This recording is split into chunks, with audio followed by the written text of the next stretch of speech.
Hey guys, good morning, good afternoon, and good evening from whenever and wherever you're joining us. Thanks for being here for another day of reparenting. Today we're on the second episode of Lessons for Reparenting Daily, and we're going to have our first guest, Lauren McCoy. She's a licensed therapist in the US. But before we get started there, I have some brief announcements to share. The first is that the Patreon community is now up and running, so feel free to check out the website on the community tab. You can join us there for twice weekly meetings as of now. We have one weekly book club meeting and then one topics meeting where we meet via Zoom twice weekly to discuss reparenting, to work through different materials, and to find support as we work our way through the journey.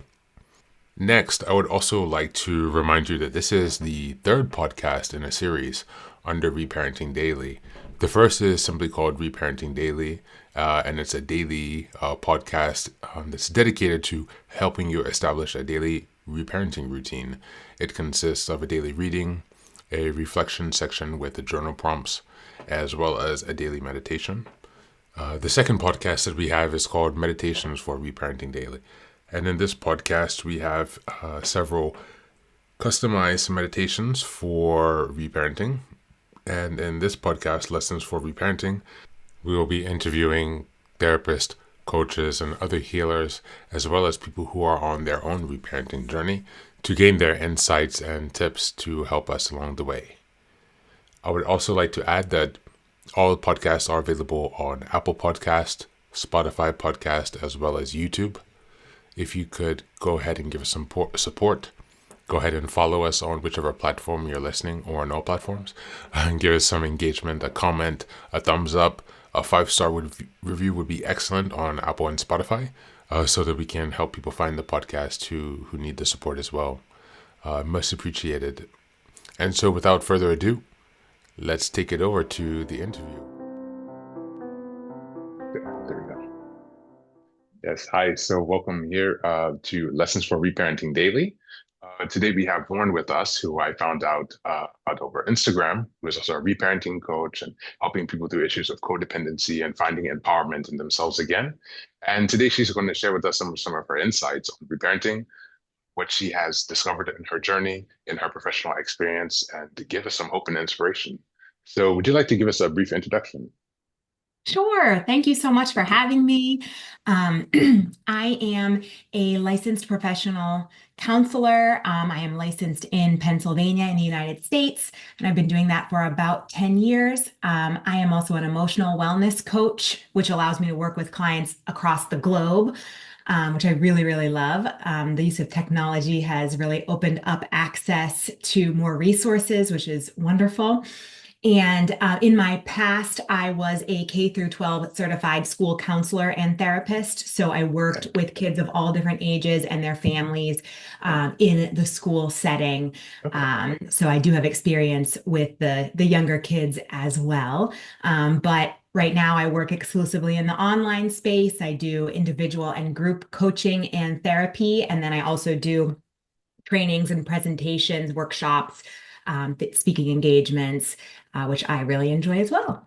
That sounds wonderful. It's great to hear about your experience and how you've really grown from working with children. I guess that's where you started out, your first job. It's an interesting place to start out your career. You must have seen a lot there. What was one of the best takeaways from that experience working with the K through 12?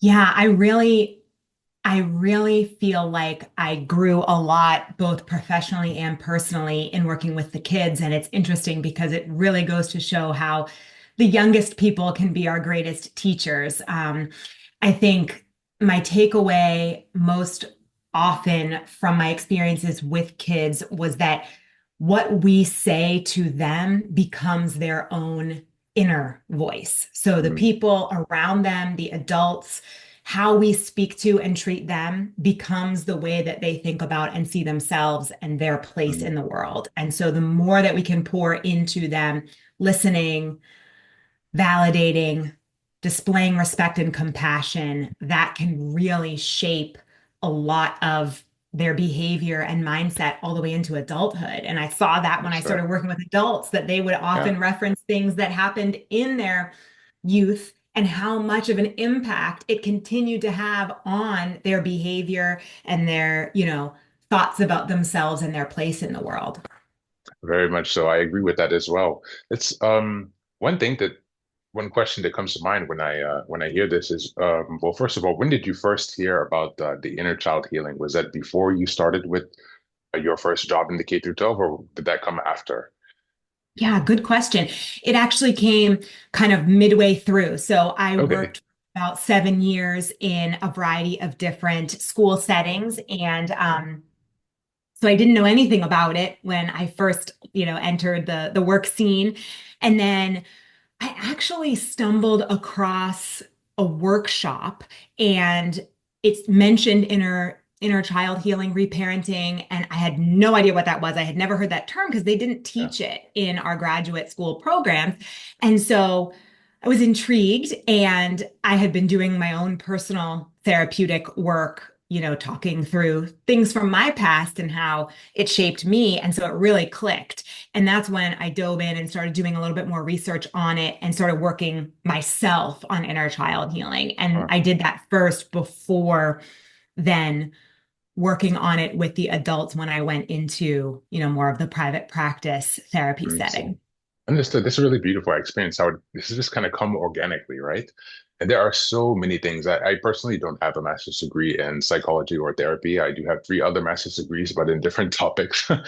So all of my learning has really been self-taught and self-driven. And in my discussions and listening to other podcasts, it seems that there's a lot lacking in the programs that are generally available for psychology coaching therapists. Yeah, I understand that there's not much time spent on CPTSD generally. There's normally not so much time emphasizing somatics with the mind-body right, connection being right, extremely important in the healing of trauma. And really, some people don't even get the basic trauma education right, to right. be able. I mean, and the inner child healing, it's such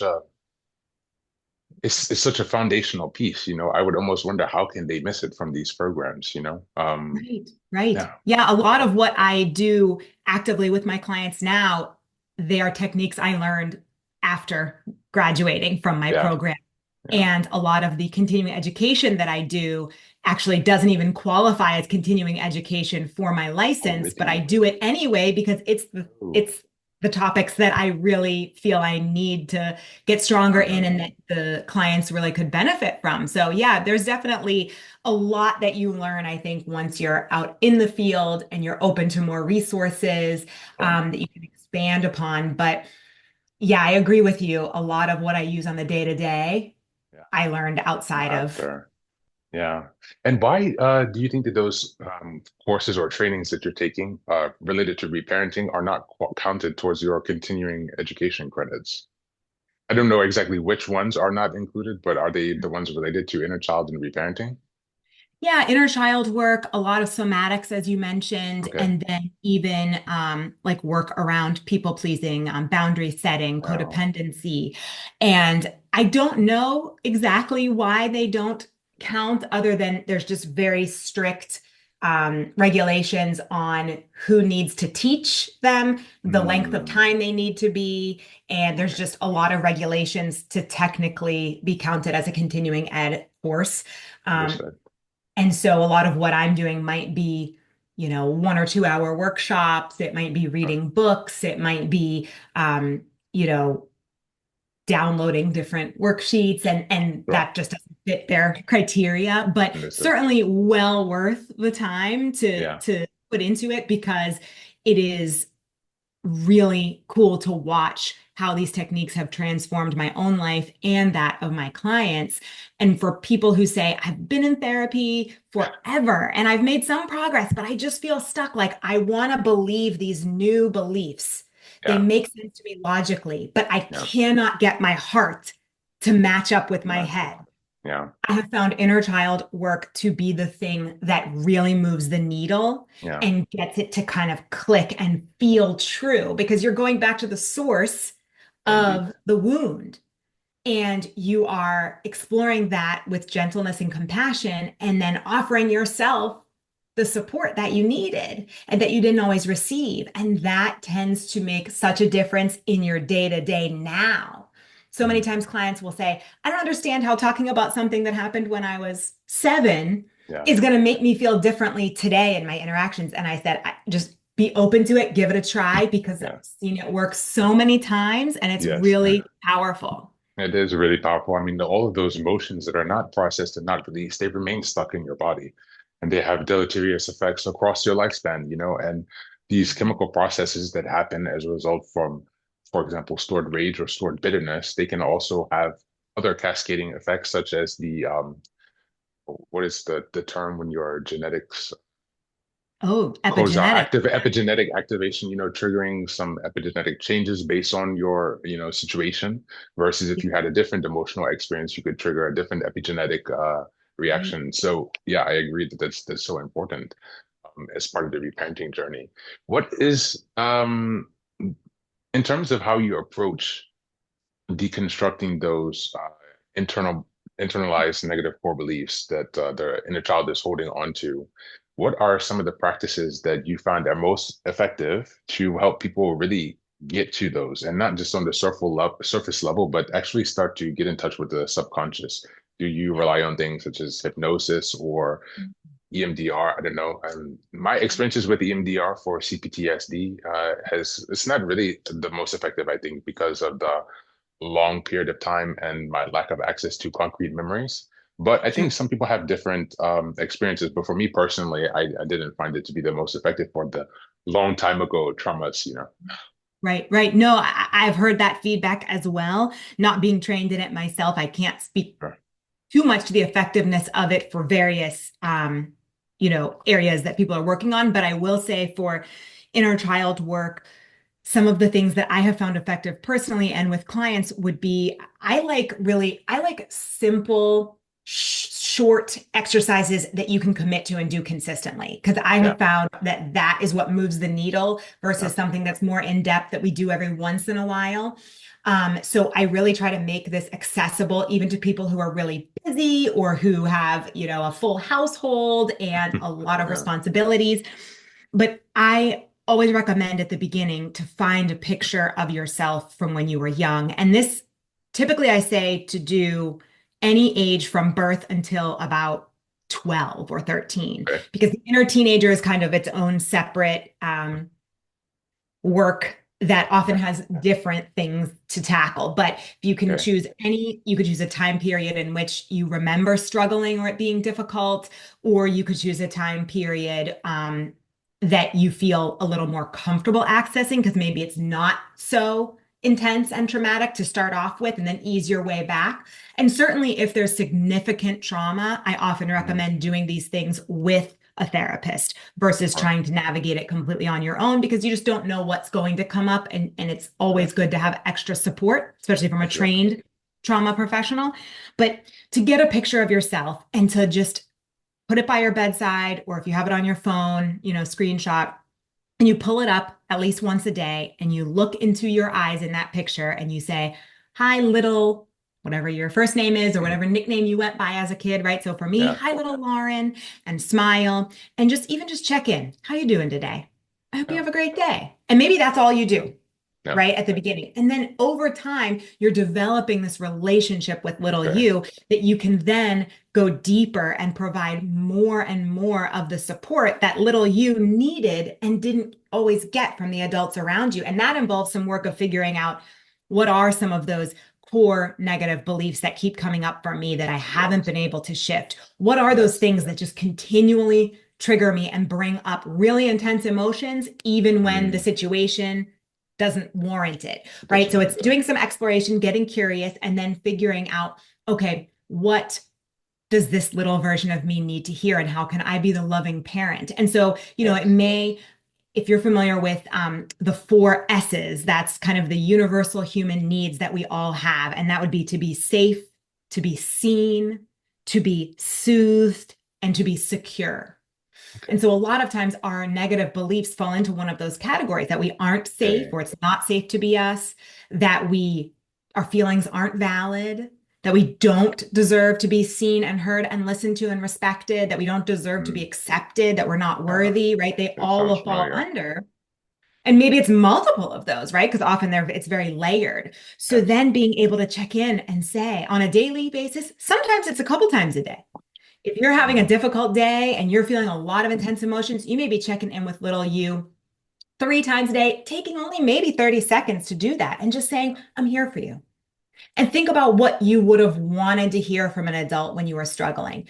Think about maybe what you would say to a loved one in your life now if they were struggling, because we're often Yeah, really good at giving this compassionate support to exactly. others, but we Yes. don't have practice giving it to ourselves because we Uh, didn't receive it, yeah, right? So exactly. really dialing into what does little me need to hear? And then you'll start to notice when you're getting triggered throughout the day. That is Okay. little you stepping in and trying to take over. And so that's when you want to pause and say, oh, Lauren, I hear you. Thank you for trying to keep me safe and protect me. I've got your back. I'm the adult now. I'm going to handle it. You can go back to being a little kid and playing and having fun like you deserve. I got this, but thank you so much, right? Because you're telling that little version of you who didn't have protection, who had to Mhm. step up. You're Yeah. saying, I'm the wise adult. I'm the loving parent for you now. And you Okay. can count on me because I'm checking in on you every day and I'm reminding Yeah. you that you matter and that your Mhm. feelings are valid and that I see you and that I love you just for who you are, right? Yeah. And at first you might feel this is weird. I'm talking to myself. I don't want to Yeah. say these nice things to myself. You have to little by little Yeah. anyway. And it will start to become more automatic and normal and natural. It's just, it's new. So it's uncomfortable. It's Yeah. unfamiliar, right? So I Indeed. like the picture activity. I also like writing a letter to your younger self as a Yeah. way to kind of check in and say some of the things that you really yearned for as a child. Sometimes putting it in writing is just really powerful. I have some clients who write a letter and then they read it out loud to their picture every Yeah. day. And that has been very powerful. And then the last thing I would say is there are meditations out there that allow you to meet your inner child through a guided visualization. So if you're like, I don't Oh, know what to say, yeah. I don't know where to start, you can search for those online. They're free and you can really Sure. connect in and it will walk you through meeting your younger self, putting your arm around them, holding their hand, sitting next to them, and really saying some beautiful things to them. And those have been known to bring up quite a lot of emotions. Yeah. It can be really powerful, especially I've had clients who will go out in nature and something about, the Mm, grounding properties of yes. nature really enhancing their visualization. So just some ideas. There's so many different ways you can form a Yeah. relationship with your younger self. Yeah. Many different exercises. There, you're right. There are so many different exercises. And books, workshops, coloring books, for example, so that you can even do the non-dominant handwriting, for example. Yeah. Um, Yeah, what is another one? Sometimes I try to have a specific journal where I write down all of the positive, happy childhood memories that I can remember. So that's the one trick that I found has been quite helpful also. Um, Yeah. Oh, I like what? that. I like that. And I do want to say Nice. too, if there's a lot of people out there who cannot remember much of their childhood. Very I know. typical, especially when there was trauma, and that's your brain's way of protecting you. But I like to always remind people you do not need to have actual memories in order to do reparenting. And that's what's really cool about it, is Mm, that you really want to connect in with how you felt more so than what made you feel that way. And you also want to connect in with how you wanted to feel. And if you yes, can focus yes. on that, you can actually move the needle, even if you don't have any actual vivid memories. And I think that's really helpful for people who've experienced trauma because sometimes exploring those memories can really create some overwhelming physical And responses that indeed. are not, oh, we're not always ready for. And so this is a gentle way of healing Yeah. that doesn't require reliving really horrific Reliving. events. Yeah, sometimes the reliving part is I'm kind of split because I've read some mixed research. Some people who are pushing this idea that spending so much time to relive those experiences can actually cause re-traumatization Sure. and Yes. heightened, internal dysregulation that can really last for days or weeks, depending on how Yes. resourced that individual is at the time. Correct.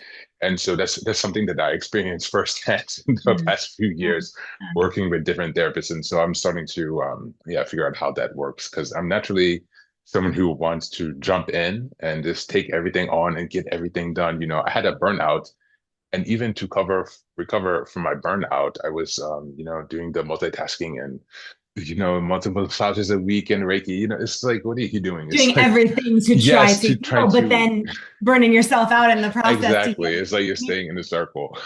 Mhm. Yeah, yeah, that's good to notice. One other thing I wanted to ask, yeah, maybe I'll start with this question first. The differences between focusing on the inner teen versus the inner child.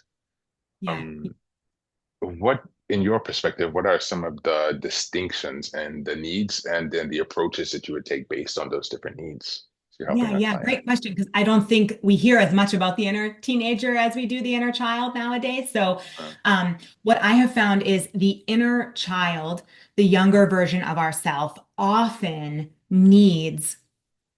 a lot of needs a strong, stable adult saying, "You are safe. You are not alone. I am with you. I hear you, and I'm I'm taking care of you," right? Because as yeah, children, we are completely dependent upon the adults for our survival. yeah, And so the needs there are much more to be soothed and secure and safe, because we don't know how to regulate our own nervous systems. yeah, We don't know how to calm ourselves whenever we are babies and young children. When we get to the teenage years, it's more about empowerment. It's about yeah, finding our voice. It's yeah. about learning to make decisions and navigate consequences. And it Nice. really is that process of individuation, of becoming your own person Okay. and getting ready to live your life as the adult who has to take care of yourself, Yes. and is no longer reliant on caregivers or adults, at least not in the same way or to the same Mm, degree. And so the inner teenager can often have more of that anger and that rebellion because they're trying to figure out who they are and what's their voice and what are my opinions, how do I want to live my life. And so often with the inner teenager, it's about allowing that version of ourselves to speak and to express all their emotions, no matter what they are, and not censor themselves. So to be really empowered that, like, I trust you, you can do this.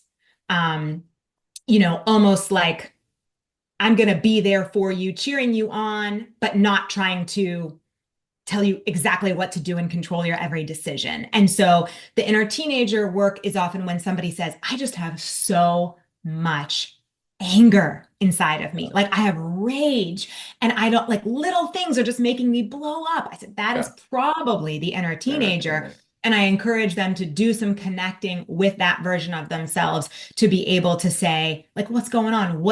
How did you what did you need as a teenager that maybe you didn't get? How were you treated or spoken to? And what message did that send to you? And Yeah. how can I empower you and listen to you and let you get that rage and anger out?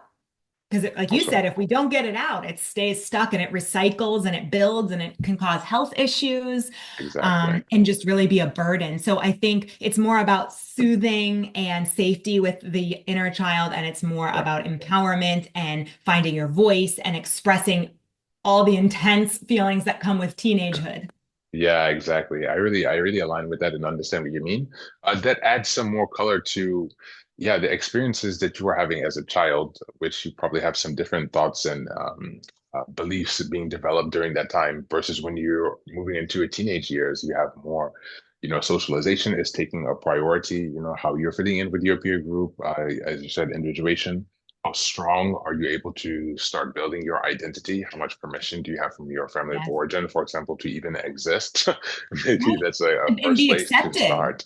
Yeah, Be yeah. accepted for who So you are and your decisions, right? yeah, yeah, yeah. So that causes a lot of stress. That's something that I've dealt with also in my family, and a lot of people who I've met alongside this journey. And Yeah. it kind of takes me to another point again and looking for that acceptance, not being able to find it in the family. Yeah. And, there are some people who find it in a social group or within a certain Mm. role that they play, such as a high academic achiever, for example. They can escape the family drama this way, or, someone is acting out perhaps in a more negative way. But the importance of community in this Mm. journey is also something that I've been paying even more attention to. Are you aware of the Adult Children of Alcoholic and Dysfunctional Families program, the ACA 12-step program? I am not, but it sounds excellent just from the title Yeah, alone. it's a really interesting program. So it's a 12-step group based off of like the AA, right? So this one is called Adult Children of Alcoholics and Dysfunctional Families, ACOA. Okay. That's actually how I came across reparenting. That's how I found out about this a few Oh, years ago. It was in a podcast, The Adult Child. I don't know if you know, with Andrea. It's a really good podcast also. And from there, I fell into this journey of discovering what everything is, that's happened in my life. And then also doing all the psychoeducation, the trauma research, and then starting to do the inner work. Um, and something that I've been struggling with is finding the right um, safe enough communities yes. to collaborate with others on this reparenting journey because much of it is relational trauma and relational wounding. And that must Mhm. be addressed in safe relationships so that you can have Correct. reparative experiences, right? And so, Yes. how have your clients been managing that challenge? Because again, we can also take a step back, and there's a loneliness epidemic across the Western world. So it's not even only traumatized people; it's just in general a problem that we're facing in this society. And Yes. so, how have some of your clients been working on that?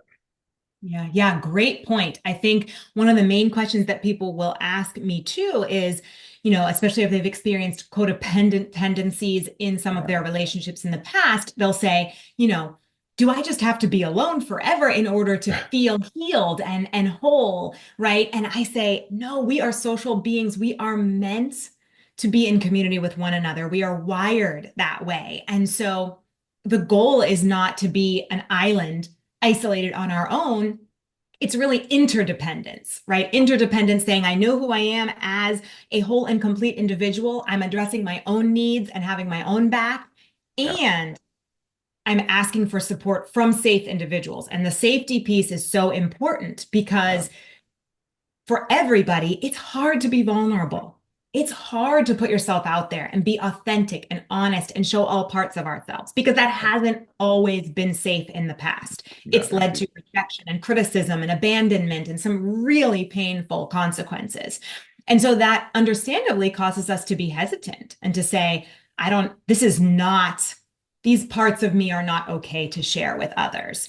And, it can even be difficult kind of knowing how to look for the red flags and how to make decisions in relationships where you are revealing yourself and being vulnerable over a period of time when a person has proven that they are going to treat your heart with tenderness and respect. And so I often say to clients, sometimes at the beginning of this journey, it is easier to do some of this healing work Mm, outside the context of intimate relationships it's been a relationship, yeah, because it's easier to turn inward and focus on yourself when you don't have the temptation to fall into old patterns of focusing on everybody else and trying to prove yeah, yourself and be a chameleon and adapt and be what everybody expects or wants.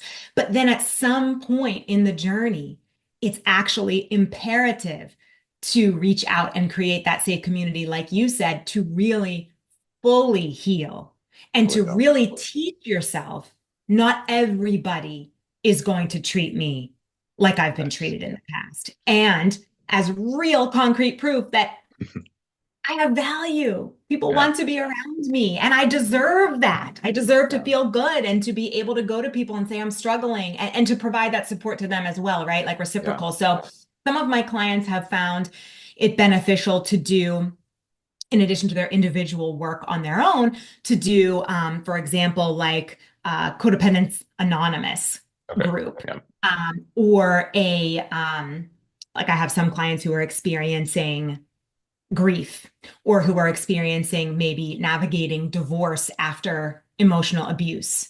There are a lot of groups that specifically focus on those issues. those And topics. I recommend, if you can find something locally, because in person can be really beautiful. If you Yeah, can't or you don't feel comfortable doing that, there are now so many offerings online where you can meet with yes, people from across the globe at whatever time works for you. And share what you want to when you want to.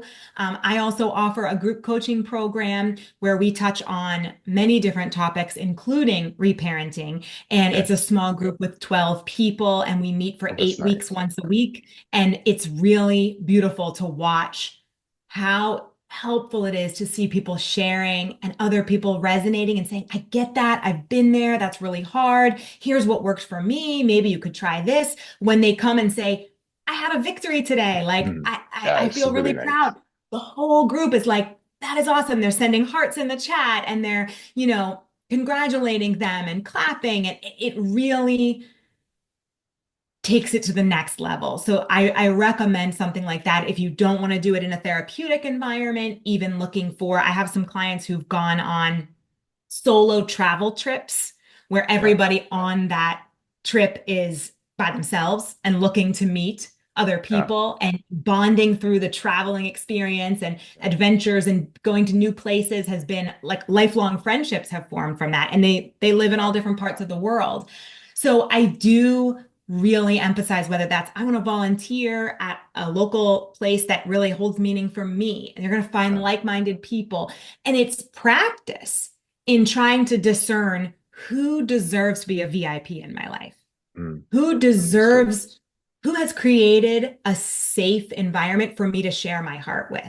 And that people have to earn that Yeah. because it's so special to open up and share with somebody that we really want to learn how to do that in a healthy, safe way so that we can get the Yeah. full benefits of that community. And I'm so Exactly. glad you mentioned that because I think that you're right. There's really a lack of social support and people aren't sure where to turn. Right to turn. There are not many um yeah, safe places, because so many people are struggling. I mean, it depends on where you are geographically, but for example, in the US, there's not such a strong access to mental health resources as there are in Europe, for example, or in Canada, where Yeah. the government is has some subsidies, to help provide those resources. But one thing I found that's ironic here, even in Europe, so I have paid mental health care. But I've noticed that if I go through the public system, which is free, normally I have a waiting list of about 4 to 6 months. It can be shorter also, but first of all, is the wait. If you're in a crisis moment, it would be difficult. And second is that the people who are generally working there are not the most skilled. And Ah, they're also not the most motivated because they're working for the government organization, right? So that's some of the challenges that I found. And you can go outside to look for private people, but that quickly becomes expensive. yes, And yes. so then you're like kind of back at square one trying to locate safe communities, right? And that's something that I'm also really trying to help, to help solve that and address that problem as well. That is so beautiful. What a We need gift that. that you are giving to your community and even Yeah, just through your podcast and all of your work. I mean, and your vulnerability that you share your story. Like I think yeah, yeah, we are vulnerable and willing to take that first step and say, this is some of what I've went through. That yeah. really encourages others to feel comfortable coming forward too. Yeah, yeah, I agree with that. As we move on towards wrapping the call up, I would like to ask some questions about what kind of products you offer. You mentioned you offer coaching. Do you have any books available? I saw you have a workshop coming up also. Maybe you'd like to let them know about that. Yeah, thank you so much for that opportunity. I try to offer a wide range of services at different price points to try to reach as many people as possible. So Yeah, I do have on my website, which is letgowithlo.com. I do have a store which has a lot of different worksheets.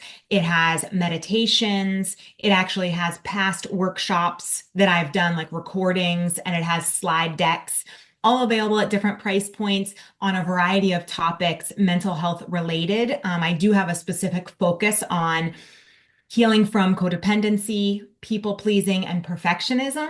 okay. And I work with a lot of individuals who experience anxiety and overwhelm. We do somatic grounding practices, inner Nice. child work. Um, really learning how to regulate the nervous system. And so there are resources on there that you can download immediately and keep. I also have a free authenticity guide. A big question that people ask me is, I feel like I don't know who I am. I feel like a stranger to myself because I have been so used to accommodating everybody else and kind of morphing into what they want. How do I Mm. get back in touch with myself? So I have a free download on my website that is an authenticity guide that's, I believe it's 9 or 10 pages. That's a really nice resource with a lot of different ideas. I do workshops on Zoom, I would say about every other month on a variety Okay. of topics. They're live, they're 90 minutes, and there is a 30-minute Q&A after the presentation. And then you get the replay and you get the slide deck, and there's Okay. usually like a handout bonus.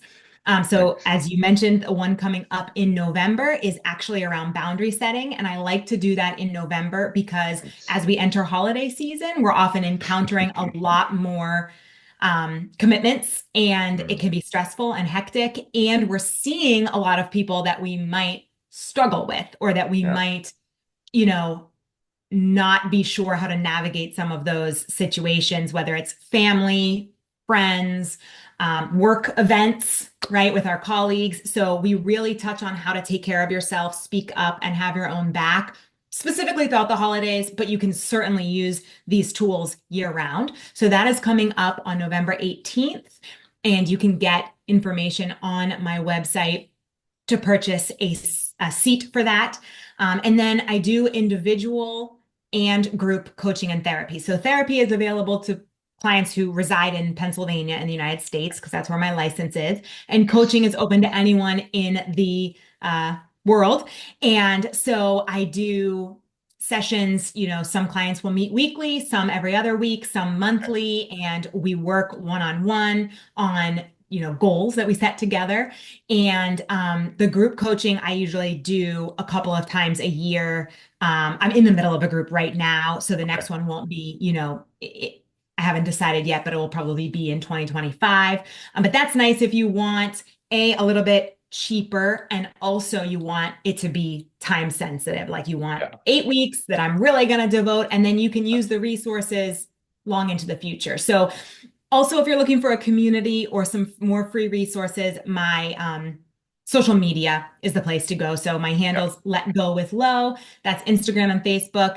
And I try to provide a lot of resources, coping skills, encouragement, and it's a really supportive community where people will comment and share and like, and just it's high vibes, it's supportive, and it's like-minded people who are doing the work all together, because we are really all in this together. I mean, Yeah. everybody is on Exactly. their own personal journey. We can't do it alone, and if we Yeah. can encourage and support each other, we're going to have a lot more success. So, Yeah. I really appreciate it. Thank you for sharing that. That's such a beautiful message.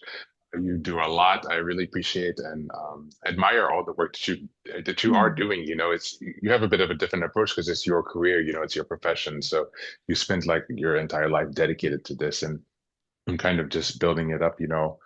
On the side, kind of to support mm, myself and just to really encourage and inspire others. And so love thank you it. again for that. And I hope that the people will be able to connect with you who think that Thanks. you could be a help and a support for them. You can find all of our contact details in the show notes. And yes, thank you again for being here. We'll catch you Thank next you time. so much. Appreciate Yeah. it.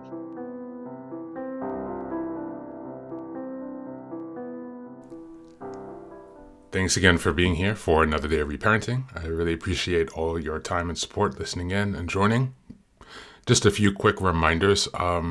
Check out the website now under the community tab, and you will see the information pertaining to the new Zoom support group.